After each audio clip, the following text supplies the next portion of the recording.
Here's another example, and on this example we're going to actually make our own distribution. So the data is the number of household pets for 52 different families is recorded in this table. Construct a frequency distribution of the data collected. So I have to decide a few things, and the first thing I have to think about is what numbers do I want to put along this side. And I see I have a lot of space to put number of pets in the household, but if I look at my data, I can see the smallest number on there anywhere on that table is 0. And that kind of makes sense that you could have no pets and someone could ask you, how many pets do you have? And you'd say none. And we don't have any number smaller than 0 that could actually be a counting number. We can't say you have -1 pets because you really don't like pets. So we have to go with 0 as the smallest number.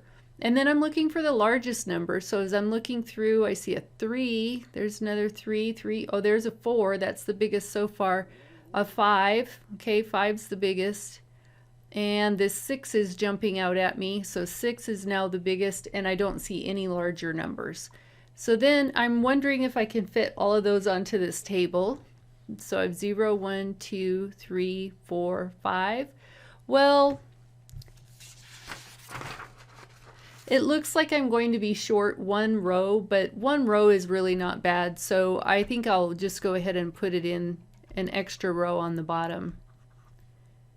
And then I need to figure out how many households said they had 0 pets. So I'm coming back to my list, and I think what I'd like to do is just mark them off as I count them so I can make sure I got them all. So I'll do 1, 2, 3, 4. So far I have 4 households that have no pets. Coming down to the second row, 5, 6, 7, 8. So far I have 8 households with 0 pets. Coming to the next row, none there.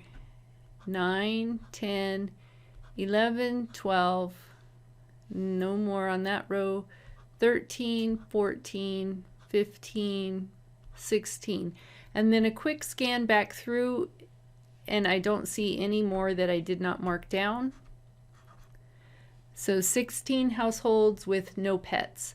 Next number is the 1. How many households only have 1 pet? And you can go ahead and pause me and then come back and check to see if you got the same numbers as I did. I see 15 households have 1 pet. I see 13 households with 2 pets.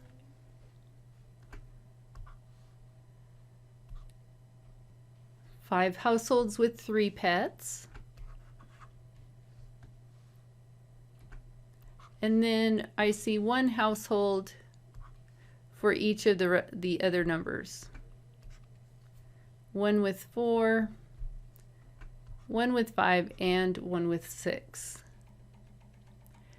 To find the relative frequency, I need to know how many pets or how many households were polled, and we were told here 52 families.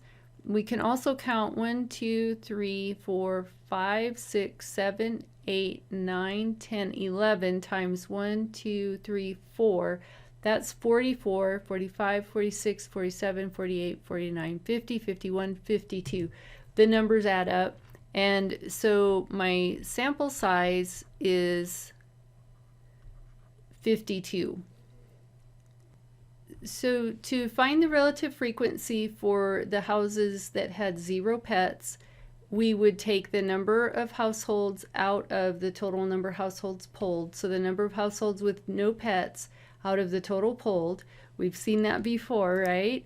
So it'll be 16 out of 52. And we can do that on our calculator just by doing 16 ABC 52 and get a reduced fraction if we want, which is going to tell us the probability of this happening, which would be 4 out of 13. Or we can just convert it straight to a decimal, which will be 16 divided by 52.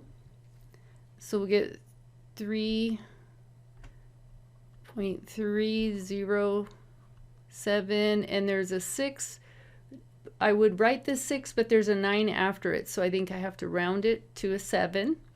And if I multiply by 100 or move my decimal place 2 places to the right, then I will have the equivalent percent, which would be 30.77%.